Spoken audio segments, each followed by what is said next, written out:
भागलपुर के chamber of commerce and industries कार्यालय में मौजूद हैं और यहाँ पर हम यह व्यवसायियों से जानेंगे कि इस बार जो लोकसभा चुनाव है 18 तारीख को मतदान होना है इसको लेकर, और इसको लेकर के जो मतदान होना है तो क्या मुख्य मुद्दे होंगे यहाँ व्यवसायियों के, और चैम्बर की ओर से क्या मुद्दा ऐसा तय किया गया है जिस पर वो मतदान करेंगे। और इसको लेकर हम यहाँ पर कुछ लोगों से जानेंगे कि क्या इनकी मंशा है और भागलपुर की क्या मुख्य ज़रूरतें हैं जो काम होना चाहिए और वो हुआ नहीं, या क्या आगे उम्मीद रखते हैं और इस पर किस तरह से क्या विचार होता है, किस मुद्दे पर मतदान करेंगे। जी आप बताएं कि किस मुद्दे पर इस बार मतदान किया जाना है। हमारा सबसे पहले तो सभी व्यावसायिक वर्ग से और भागलपुर की जनता से ये मेरा निवेदन है कि वो मतदान अवश्य करें। आपकी जो भी मंशा हो, जो भी आपकी मन में हो, मतदान अवश्य करें। मतदान केंद्र पर जरूर जाएं और अपना बहुमूल्य मतदान जिसको भी इच्छा हो वो दें। हमारे व्यवसायी समाज की सबसे बड़ी समस्या यहाँ पर आज के दिन व्यवसाय की ही है। इतना बड़ा जाम, न हवाई सुरक्षा व्यवस्था, बाईपास जो हम लोगों को आज से 3 साल पहले मिल जाना चाहिए था वो पूरा न होना, ये सारी व्यवस्था एक ऐसा है, ये सारी समस्या एक ऐसी विकराल हो गई है कि इससे हमारे सारे व्यवसाय पर बहुत बड़ा असर पड़ रहा है। तो हम लोग चाहेंगे कि ये जितनी भी समस्या है, जाम की, ट्रैफिक जाम की समस्या हो, चाहे हमारा ये बाईपास जो नहीं बन पा रहा है या जो नहीं हो पा रहा है, हमें हवाई व्यवस्था जो है, जहाज़ की जो व्यवस्था मिलनी थी वो हर बार हम लोगों को हवा स्मार्ट सिटी के लिए हमारे यहाँ फंड आगे पड़ा हुआ है, कोई भी उसको देखने वाला नहीं है। टेंडर्स हो रहे हैं, टेंडर्स कैंसिल हो रहे हैं। क्यों हो रहे हैं टेंडर्स कैंसिल? इसके पीछे राज क्या है, इसके पीछे प्रॉब्लम्स क्या है? आज इतना बड़ा देश है और हम लोग एक स्मार्ट सिटी के लिए फंड आया हुआ है, आज हम लोग सोचते हैं विकास नहीं हो रहा है, क्यों? बोली पैसा नहीं है। भाई आज तो स्मार्ट सिटी का पैसा आया हुआ है हमारे पास, उसके बाद हम लोग स्मार्ट सिटी नहीं बना पा रहे हैं। तो ये बहुत बड़े मुद्दे हैं जिसको हम लोग आने वाले जनप्रतिनिधि से बिल्कुल ठोस बजा के हम लोग इसका काम लेंगे और इसी को समझ के हम लोग मतदान करेंगे। स्मार्ट सिटी का दर्जा तो जरूर भागलपुर को मिला पर उस पर कुछ काम हुआ नहीं। बाईपास का काम भी अधूरे में है और इसके कारण व्यावसायिक गतिविधियां इसलिए भी बाधित हुई क्योंकि यहां अभी तक हवाई अड्डा नहीं हो पाया। इसके लिए कई बार चुनावी वादे भी किए गए और भी कुछ लोगों से हम जानेंगे कि इस पर आगे क्या मुद्दे होंगे। जी बताइए। मैं नीरज कोटरीवाल, उपाध्यक्ष eastern Bihar chamber of commerce. मैं ये कहना चाहता हूँ कि भागलपुर शहर का जिस भी परिस्थिति में माने ऐसा दुर्भाग्य रहा कि हिंदुस्तान के बड़े बड़े नेतागण भागलपुर का प्रतिनिधित्व कर चुके हैं, लेकिन संजोग ऐसा है कि इतने बड़े होने के, इतने बड़े पदों पर होने के बाद भी वो नेतागण भागलपुर की जनता की उम्मीद के अनुसार कभी भी कुछ भी नहीं दे पाए। मैं अभी वर्तमान में कुछ दलीय नेता, कुछ निर्दलीय नेता निश्चित रूप से चुनाव में खड़े हैं, लेकिन इन सब बातों से भागलपुर की जनता को इस बात से भी विरल नहीं होना चाहिए कि हम मतदान नहीं करें, हमारे प्रत्याशी अच्छे नहीं हैं, हमारी पार्टी अच्छी नहीं है। यह तो बहुत ही अविवेकशील निर्णय होगा। मतदान अवश्य करना चाहिए, उसके लिए ज़रूर मैं आग्रह करूंगा समस्त व्यवसायी गणों से, समस्त जनता से। लेकिन मैं उन प्रतिनिधियों से भी अपने इस वक्तव्य के माध्यम से आग्रह करना चाहूँगा कि पहले आप जब रहते हैं, आप जो वादे करते हैं, आप कम से कम भागलपुर शहर में जो जो योजनाएं सरकार की पूर्व नियोजित हैं, सिर्फ कम से कम आप उनको भी कंप्लीट करवा दें तो भागलपुर शहर आपकी जय जयकार करेगा। यहाँ तो तकलीफ इस बात की है कि जितनी भी योजनाएं, जिसके लिए हमारे और साथी आपके ऊपर प्रकाश डालेंगे, विभिन्न योजनाएं, स्मार्ट सिटी वगैरह वगैरह वगैरह, बहुत सारी बातें भी आपके सामने आएंगी। मैं संक्षेप में कह रहा हूँ कि जितनी योजनाएं सरकार ने ऑलरेडी अनाउंस कर चुकी है, वो योजना भी कम से कम वह धरातल पर लाके उसे पूर्ण करवा दें तो मैं समझूंगा कि उनमें कुछ सक्षमता है। और इसी दृष्टिकोण से, यही आशा से हम लोग अपने प्रतिनिधि को चुनने का निर्णय लेंगे। जो भी योजना लागू की गई है सरकार की ओर से, वो योजनाएं भी अगर पूरी हो जाएंगी तो लोगों की अपेक्षा पूरी हो सकती है, लोगों की समस्याएं कम हो सकती है। और यहाँ और भी कुछ लोगों से हम जानेंगे कि क्या उनकी सोच है इस चुनाव को लेकर। देखिए, ऐसा है कि सबसे पहले तो मैं अपील करूँगा सभी भागलपुर की जनता से कि वो वोट करें। हालांकि आज की युवा पीढ़ी काफ़ी बुद्धिजीवी हैं, वो अपने हिसाब से और अच्छे सांसद को चुनने की अधिक कोशिश करते हैं। जितना अधिक मत गिरेगा उतने अच्छे प्रतिनिधि हमारे आएंगे। प्रॉब्लम है कि प्रतिनिधि जीतते हैं और सो जाते हैं, ना वो कभी बाजार आते हैं, ना व्यापारियों की समस्याओं को सुनते हैं। तो एक ये पाया गया है कि उनके पीछे लगकर काम कराने की क्षमता भी कुछ सामाजिक संगठनों में होनी चाहिए। तो हम ये आश्वासन दिलाते हैं कि इस बार हम लोग चैम्बर ऑफ कॉमर्स की तरफ से व्यापारी की जो भी दुविधा है, चाहे वो इंक्रोचमेंट की हो, जाम की हो, प्रशासन से और सांसदों से लिख पढ़ के उनसे मिलजुल कर वो काम हम लोग करवाएंगे। और जो भी पॉलिसी सरकार की हैं जो कि अभी धरातल पे नहीं उतर पाई है, उन सबों को हम लोग हाईलाइट करेंगे, व्यापारियों को उनके बारे में सूचना देंगे, ताकि व्यापारी भी जागरूक होंगे, जनता भी जागरूक होगी, वे भी जनप्रतिनिधियों से अलग अलग प्लेटफॉर्म से मिलेंगे और उस मांग को पूरी करने की अपनी अपील सांसद महोदय को रखेंगे। एक बात तय है कि ये दुर्भाग्य समझिए कि जब भी केंद्र में जिसकी सरकार रही है, भागलपुर में सांसद विपरीत दल के रहे हैं, शायद उस कारण से भी भागलपुर का विकास आज तक नहीं हुआ है। तो सब बुद्धिजीवी लोग हैं, सब सोच विचार के अच्छे प्रतिनिधि को चयन करें जो हमारी बातों को हमारे सांसद तक पहुंचा पाएँ। हमें लगता है कि वही प्रतिनिधि हमें चयन करना चाहिए और ये हम लोगों का दृढ़ निश्चय है कि जो भी सरकार की नीतियां हैं उनको हम लोग इस बार धरातल में लाने की कोशिश जनप्रतिनिधियों के माध्यम से करने की कोशिश करेंगे। एक चर्चा का विषय बन चुका है कि भागलपुर में जो भी जनप्रतिनिधि जीतते हैं, केंद्र में सरकार विपरीत होती है, उसकी विरोधी सरकार होती है, जिसके कारण कि विकास बाधित होता है। जी आप क्या कहें? सबसे पहले तो हमारे अपील होगी भागलपुर की जनता से, मतदान अवश्य करें। आपके बहुत से काम नहीं हुए, शहर काफ़ी रुका हुआ, हमारा स्मार्ट सिटी के नाम पर सिर्फ हमें लॉलीपॉप थमा दिया गया, हमारे प्रतिनिधि कुछ नहीं कर पा रहे हैं। आज हम 2 साल 3 साल सिर्फ स्मार्ट सिटी की पेपर में ही पढ़ते रहते हैं, स्मार्ट सिटी बन गया है, हो गया, आ रहा है, ये फंड आ गया, और सिर्फ ये लड़ाई हो रही है, वहाँ पर तमाशा बना हुआ है, स्मार्ट सिटी के नाम पर कुछ नहीं हुआ है। इससे सबको निकल कर वोट तो करना ही है, वोट जिस पार्टी को भी करें, लेकिन वोट के लिए ज़रूर निकलें। दूसरा, हमारे शहर को जाम से निजात दिलाने के लिए हमारे सांसद महोदय को या जो भी प्रतिनिधि हैं उनको काम करना चाहिए। जाम की समस्या भागलपुर शहर को एकदम रोके हुए है, इसके विकास को कहीं से भी आगे बढ़ने नहीं दे रही है। हवाई सेवा की मांग हमारी आज की नहीं है, 10 बरस पुरानी है। काफ़ी सांसद लोग यहाँ से काम किए हैं कि हवाई सेवा को हम देंगे, लेकिन वो भी कुछ आगे बढ़कर रुक जाता है बार बार।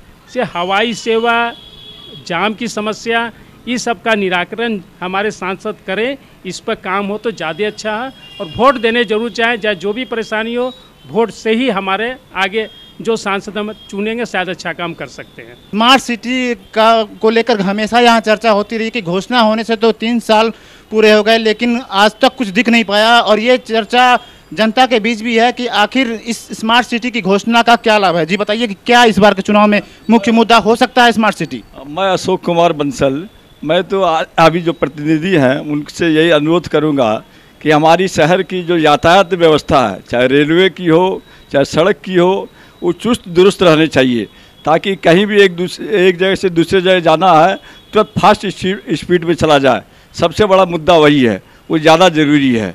बस और विशेष नहीं कहना चाहूँगा, बस आज के प्रतिनिधि। और भी कुछ लोगों से हम यहाँ जानेंगे कि क्या सोचते हैं वो और इस पर क्या कुछ किया जा सकता है बेहतर। जी पहले तो मैं कहूँ, मेरा नाम मनोज कुमार चुड़ीवाला है। मैं भागलपुर महिलाओं से कहते हैं कि हर घर से महिलाएं वोट देने अवश्य जाएं। और भागलपुर से 20 बरस पहले से हम लोग उप राजधानी की मांग कर रहे हैं। कोई भी सांसद और विधायक यहाँ उप राजधानी की बात नहीं करता। धन्यवाद। बिहार जब का विभाजन हुआ था उसके बाद से ही उप राजधानी की चर्चा है, लेकिन उसके बावजूद आज तक इसने किसी भी जनप्रतिनिधि, किसी भी नेता ने इसे अपना मुख्य मुद्दा नहीं बनाया और इसको लेकर भी जनता में हमेशा आक्रोश देखा गया है। जी बताइए कि इस बार के चुनाव में आपको क्या लगता है, क्या बड़े मुद्दे हो सकते हैं? मुद्दे तो भ्रष्टाचार हुए, यातायात समस्या हुई, हवाई सेवा हुई। इन सब समस्याओं का जब तक निराकरण नहीं होगा तब तक यह शहर आगे बढ़ने की स्थिति में नहीं है। दूसरी बात यह है कि यहाँ का व्यापार इसी वजह से दिनों प्रतिदिन गिरता जा रहा है। उसके लिए सरकार को, यहाँ के जनप्रतिनिधि को, आम जनता को, सबको मिल के सहयोग करने से इस समस्या का समाधान हो सकता है। व्यापार गिर रहा है, जनप्रतिनिधि ध्यान नहीं देते हैं, ये भी यहाँ कहा जा रहा है। और भी हम कुछ लोगों से जानेंगे। जी बताइए कि क्या इस बार व्यवसायियों का क्या रुख रहेगा?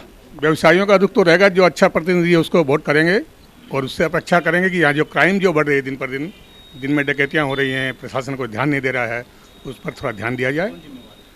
जिम्मेदार प्रशासन है और कौन है, प्रतिनिधि प्रशासन भी है, दोनों ही हैं। उनको ध्यान देकर देखना चाहिए। रोज़ डकैतियाँ हो रही, दिन में डकैतियाँ हो रही हैं। अब कल भी हुई है, उसके 3 दिन पहले भी थी। बुजुर्ग लोग सुरक्षित नहीं हैं, घर में रहते हैं तो उनके यहाँ डकैती हो जाती है। आए दिन यहाँ डकैती और लूट की घटना भी हो रही है, कई तरह की आपराधिक वारदात हो रही है, खुलेआम हो रही है, तो इसको भी लेकर के लोगों में आक्रोश है। और आगे हम कुछ लोगों से और भी जानेंगे। जी बताइए। मेरा नाम बालकिशन मावंडिया। मैं अपने होने वाले जनप्रतिनिधि से यही उम्मीद करता हूँ कि मुझे शहरवासियों को अच्छे रोड ट्रांसपोर्टेशन मिले। आज व्यापारिक वर्ग के लिए सबसे ज़रूरी है रोड यातायात की व्यवस्था। आज के समय के अंदर में भागलपुर पूर्व, पश्चिम, उत्तर, दक्षिण 4 दिशाओं का रास्ता है। चारों दिशाओं के अंदर जाम की व्यवस्था इतनी ज़्यादा है कि आज हमें पटना से भी माल मंगाना है, जो 230 किलोमीटर पटना है, लेकिन पटना से गाड़ी आने में 3 दिन का समय लगता है। 2 दिन गाड़ी यहाँ नो एंट्री के अंदर में फंसी हुई रहती है। मतलब जो गाड़ी पटने से चलेगी वो 6 दिन में गाड़ी घर से बाहर, भागलपुर से बाहर होगी। इसके ऊपर में कितने ट्रांसपोर्टेशन कॉस्ट आती है, हमारी लैंडिंग कॉस्ट बढ़ती है, तो वो समूचा यहाँ पर जो कंज्यूमर है उसके ऊपर में आता है उसका खर्च। हमारे उस कारण से हम लोगों का व्यापार जो भागलपुर मार्केट है उसकी कॉस्टिंग हाई होती है। आसपास के जो 30 किलोमीटर 35 किलोमीटर सराउंडिंग एरिया है उसकी कॉस्टिंग कम होती है। कस्टमर उनके पास से जाके माल लेते हैं। हमारे शहर के अंदर में माल लेने में उनको कॉस्टिंग के अंदर में दिक्कत आती है। इसी तरह के अंदर में हवाई सेवा के बारे में बोलते हैं, आपको जानकर बहुत ही आश्चर्य होगा, सन 1970 के बाद भागलपुर में हवाई सेवा नहीं है। 1970 के अंदर में हवाई सेवा कलिंगा एयरलाइंस के द्वारा यहाँ पर चालू थी। उसके बाद आज 50 बरस से कोई हवाई सेवा नहीं है। भागलपुर सिल्क नगरी के नाम से फेमस हुआ। यहाँ करोड़ों रुपये का, अरबों रुपये का साल का सिल्क एक्सपोर्ट हुआ करता था। आज के दिन के अंदर में नहीं के बराबर यहाँ पर सिल्क का एक्सपोर्ट रह गया है। इसी अपने जनप्रतिनिधि को यही मैं रिक्वेस्ट करूँगा, जो भी चुन के आए शहर भागलपुर के विकास के लिए कुछ उपाय करें। भागलपुर की पहचान एक सिल्क सिटी के रूप में है और इसे देश विदेश में एक बड़ी पहचान मिली, लेकिन प्रशासनिक विफलताओं कहा जाए या उदासीनता कहा जाए, इसको कारण सिल्क का व्यवसाय का स्तर काफ़ी नीचे गया। व्यवसायी, कई ऐसे भी व्यवसायी हैं जिन्हें भागलपुर से जाना पड़ गया और ट्रांसपोर्टेशन की समस्या एक बड़ी समस्या बनी हुई है। जी बताइए कि आपको क्या लगता है कि इस बार जो हवाई जहाज़ के हमेशा वादे करने वाले नेता थे, तो क्या लगता है कि इस बार क्या आप उम्मीद करते हैं इस बार? मैं शंकर लाल जैन, प्रतिनिधि चैम्बर ऑफ कॉमर्स। पहले तो मैं जनता से ये अपील करूंगा कि ज़्यादा से ज़्यादा वो मतदान करें, ताकि उनके मतदान से एक अस्थाई सरकार का निर्माण हो सके। और जब तक शहर को एक अस्थाई सरकार नहीं मिलेगी, तब तक भागलपुर शहर या कोई भी शहर विकास की अग्रसर नहीं होगा। कहने को तो भागलपुर कहा जाता है कि सबसे पुरानी कमिश्नरी है, लेकिन आवागमन के मामले में आज भी भागलपुर उतना ही छोटा है, जबकि इसकी जनसंख्या छोटी थी। आज जनसंख्या का अनुपात काफ़ी बढ़ गया है। इस बढ़े हुए अनुपात में भी रेलवे यातायात की सुविधा आज तक नहीं मिल रही है। रेलवे में वेटिंग लिस्ट की टिकट लंबी चल रही है। जहाँ भी हम जाएं वहाँ लंबी कतारें लगी हुई है। स्मार्ट सिटी होने के बावजूद, यहाँ के स्वच्छता अभियान चलने के बावजूद न सफाई की व्यवस्था है, न स्मार्ट सिटी बनने की व्यवस्था है। व्यापार के क्षेत्र में कहा जाए तो हवाई सेवा होना अति आवश्यक है व्यापार के दृष्टिकोण से, और बुजुर्गों के या हर व्यक्ति के स्वास्थ्य के दृष्टिकोण से।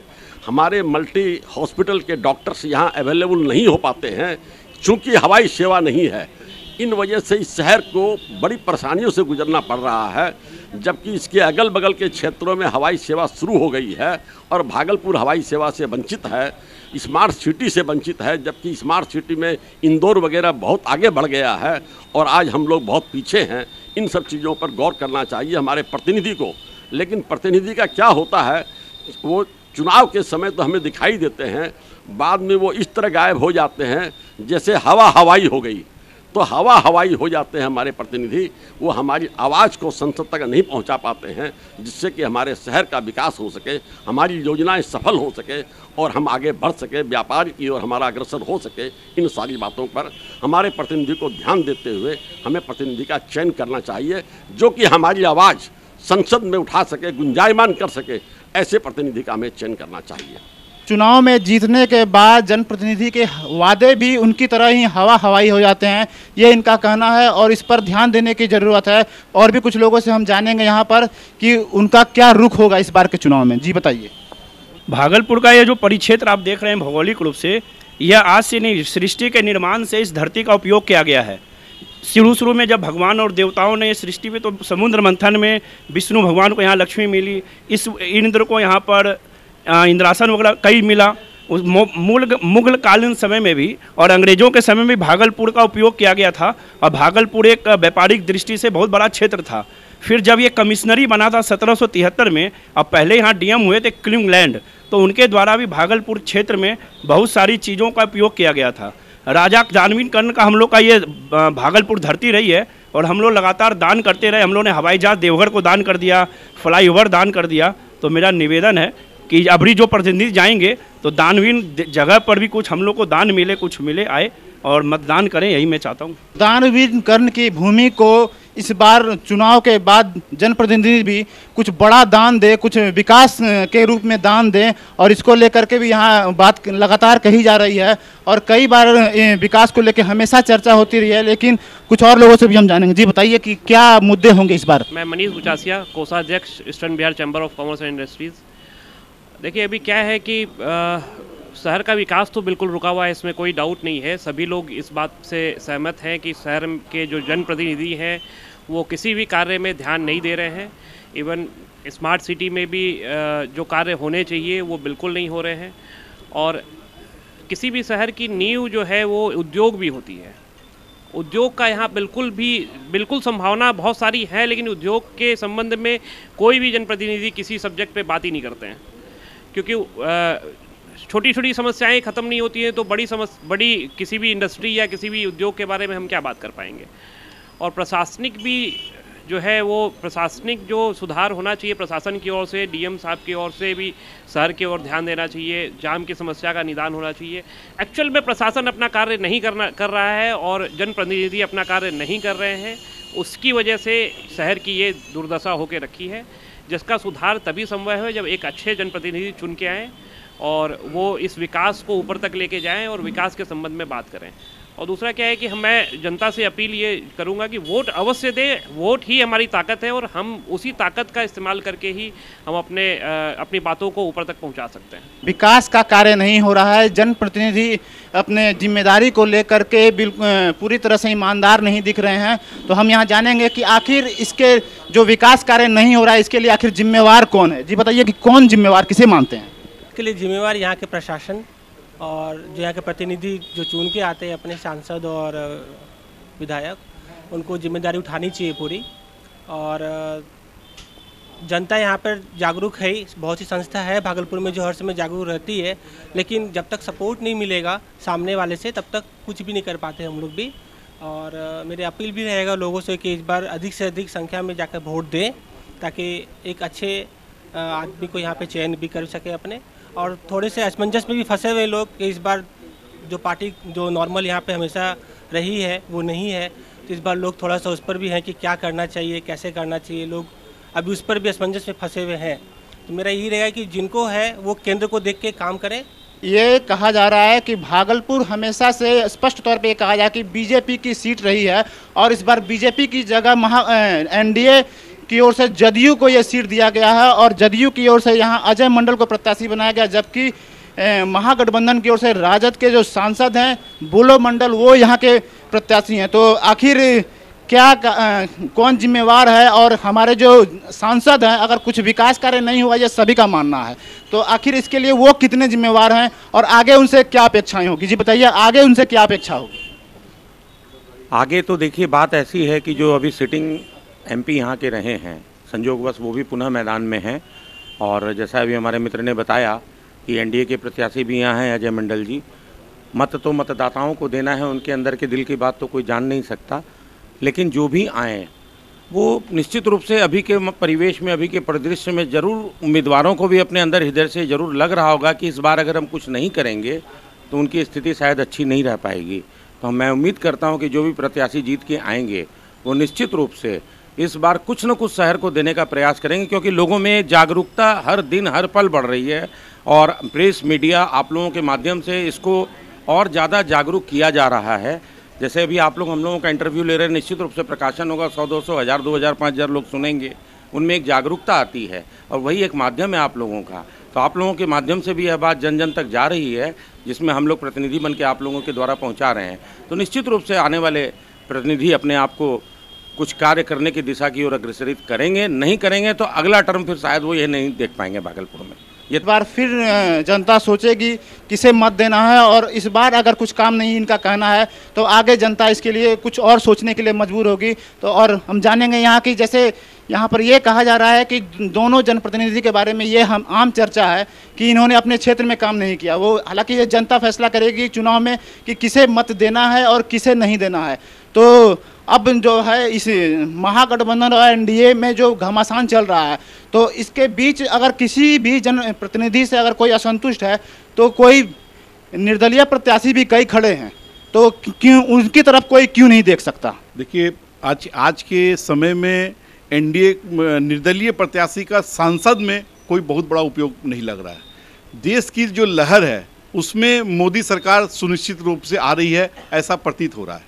और मोदी सरकार जब आने की प्रतीत हो रहा है तो लोगों को ऐसा लग रहा है कि क्या तो कोई कर्मठ उम्मीदवार को यहाँ से भेजें जिनसे हम, यदि वो काम करने लायक नहीं भी हो तो हम उनसे काम करवा सकें, ऐसा कम से कम जरूर हो। और उस स्थिति के अंदर में जो हमारे पहले प्रतिनिधि थे, 5 साल रहे, उनको निर्भीक, इसमें कोई भी संकोच नहीं है कि उनको बहुत बड़ा अवसर मिला।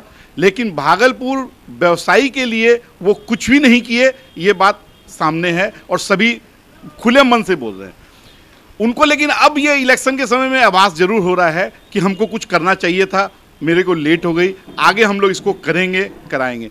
तो ये देखिए, ये इलेक्शन के टाइम में सब जितने भी प्रतिनिधि आते हैं ये अपनी बातें कहते हैं। जनता आज के दिन जो नए वोटर्स आपके साथ जुड़े हैं वो सब पढ़े लिखे, सब अच्छे नौजवान जुड़ रहे हैं। वो जानते हैं कि मुझे किसको चुन के भेजना है और मैं किससे काम ले सकता हूं। इसलिए जो भी भागलपुर का रिजल्ट आएगा वो बहुत ही अप्रत्याशित आएगा, लोगों की भावना से अलग उठ के आएगा। इसलिए कि हम लोग अभी ये कुछ भी नहीं कहें कि ये कौन प्रतिनिधि इसमें जीतने जा रहा है या कोई प्रतिनिधि नहीं जीतने जा रहा है। वो पुराना वाला समय खत्म हो गया कि एक हो में सब चले गए और सबको वोट दे के। सभी लोग अपनी सोच से, अपनी समझ से और विवेकशील होके अपना वोट मतदान देते हैं। और इस बार भी बहुत अच्छी मात्रा में, हमें उम्मीद है कि बहुत अच्छी मात्रा में हम लोगों का वोट पड़ेगा और नौजवानों का वोट जो है वो एक तरफा पड़ेगा। शिक्षा का मुद्दा भी हमेशा उठता है, इसको लेकर कई पार्टियां इस बार भी मुद्दा बना रही हैं।